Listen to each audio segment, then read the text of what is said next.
Major ডালিম, major ডালিম পুরা বাংলাদেশের ভিত নাড়িয়ে দিয়েছেন। উনি বাংলাদেশের ইতিহাস, স্বাধীনতার ইতিহাস উলটপালট করে দিয়েছেন। সত্য মিথ্যা সেটা আল্লাহ পাক ভালো জানে। উনি সত্য বলছেন না মিথ্যা বলছেন সেটা আমরা জানি না। আর উনি মেজর জিয়া ডালিম কিনা সেটাও আমরা কনফার্ম না। তবে যেহেতু ইলিয়াস সাহেবের তত্ত্বাবধানে তাকে আমরা পাইছি, তার মানে সেটা ডালিম হিসেবে তাকে ধরা যায়।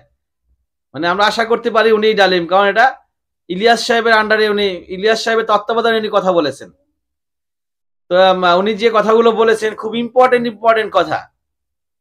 মেজর ডালিমের স্ত্রী অপহরণ হয়, আমরা জানি ছোটবেলা থেকে এরকমটাই শুনে আসছি যে মেজর ডালিমের স্ত্রী নিম্মি, তাকে অপহরণ করেন কে? কামাল, শেখ কামাল। শেখ কামাল তাকে অপহরণ করেন, কিন্তু মেজর ডালিম বলছেন না, শেখ কামালের এখানে কোনো হাত নাই। আমার স্ত্রীকে অপহরণের ব্যাপারে শেখ কামাল এখানে টোটালি ছিলই না, জানেই না, উনি এ ব্যাপারে কোনো হাত নাই ওনার। তো মেজর ডালিমের স্ত্রীকে অপহরণ করেন শেখ কামাল, এর কোনো ভূমিকা এখানে নাই। ভূমিকা আছে কার? ভূমিকা হচ্ছে যে গোলাম গাজী। গোলাম গাজী হচ্ছে শেখ কামালকে, তার স্ত্রীকে অপহরণ করেন এবং তার সঙ্গে শেখ মুজিবের একটা ভালো সম্পর্ক ছিল, এরকমটাই তিনি বলেছেন। কিন্তু শেখ কামাল তার স্ত্রীকে অপহরণের ব্যাপারে কিছুই জানেন না, সে এখানে জড়িত না। অথচ আমরা ছোটবেলা থেকে এটাই জেনে আসছি। কত বড় ভুল জিনিস আমরা জানলাম, চিন্তা করা যায়। তারপর হচ্ছে শেখ মুজিবের নির্দেশে জিয়াউর রহমান স্বাধীনতার ঘোষণা করেছেন। তো যাই, এটা কিছুটা আগে থেকে আমরা জানতাম যে শেখ মুজিবের নির্দেশে হোক বা শেখ মুজিবের পক্ষ থেকে কিন্তু বলেছেন যে I am major Ziaur Rahman on the behalf of Bangabandhu Sheikh Mujibur Rahman.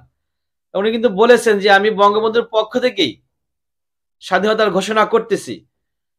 তাহলে এটা অনেকটা মানে আশ্চর্য হওয়ার কিছুই নাই মোটা। কিন্তু আশ্চর্যের বিষয় হচ্ছে যে শেখ কামাল তার স্ত্রীকে অপহরণ করেন নাই। তারপর হচ্ছেন জিয়াউর রহমান বাংলা লিখতে জানতেন না। এটা কিন্তু আমি জানি না এর আগে কখনো, এই প্রথমবারের মধ্যে শুনলাম এই কথাটা। সত্য মিথ্যা আমি জানি না, সেটা মেজর ডালিম সাহেব জানেন যে মেজর জিয়াউর রহমান, শহীদ প্রেসিডেন্ট জিয়াউর রহমান, তিনি বাংলা লিখতে পারতেন না। তারপর হচ্ছে জিয়াউর রহমানের কাঁধে যে কোদাল ছিল, জিয়াউর রহমানের কাঁধে কোদাল ছিল, গায়ে গেঞ্জি ছিল, এগুলো হচ্ছে বাহিরের দৃশ্য। এগুলো হচ্ছে কি বাহিরের দৃশ্য, ভিতরে জিয়াউর রহমান এরকম ছিলেন না, ভিতরে তার রূপ ছিল অন্যরকম। কে বলেছেন? মেজর ডালিম। যে নিজের ক্ষমতাকে কুক্ষিগত করার জন্য তিনি অনেক সেনা সদস্যকে হত্যা করেছেন এবং 4,000 কথা তিনি উল্লেখ করেছেন যে 4,000 সেনা সদস্যকে তিনি হত্যা করেছেন নিজের ক্ষমতাকে কুক্ষিগত করার জন্য। কে? জিয়াউর রহমান। কে বলেছেন? মেজর ডালিম। জানি না আমরা ইতিহাস, উনি উদ্ঘাটন করেছেন, উনি সত্য বলছেন না মিথ্যা বলছেন সেটা উনি ভালো জানেন। তারপর হচ্ছে তার স্ত্রী ক্যান্সারে আক্রান্ত ছিল, চিকিৎসার জন্য বাইরে যাওয়ার কথা ছিল কিন্তু সে যেতে পারে নাই, তার পাসপোর্ট দেওয়া হয় নাই। একটা সময় তার পাসপোর্ট ছিল, পাসপোর্ট আটকে দেওয়া হয় আওয়ামী লীগ সরকার। তো যেহেতু তার বাবার খুনি, সেজন্য বাবার খুনির স্ত্রীর পাসপোর্ট তারা দেন নাই।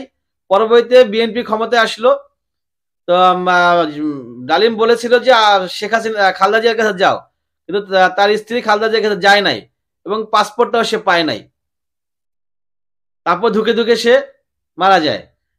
তো এ ধরনের আরো অনেক তথ্য যেগুলা আমরা আসলে জানি না, এরকম অনেক তথ্য তিনি উদ্ঘাটন করেছেন।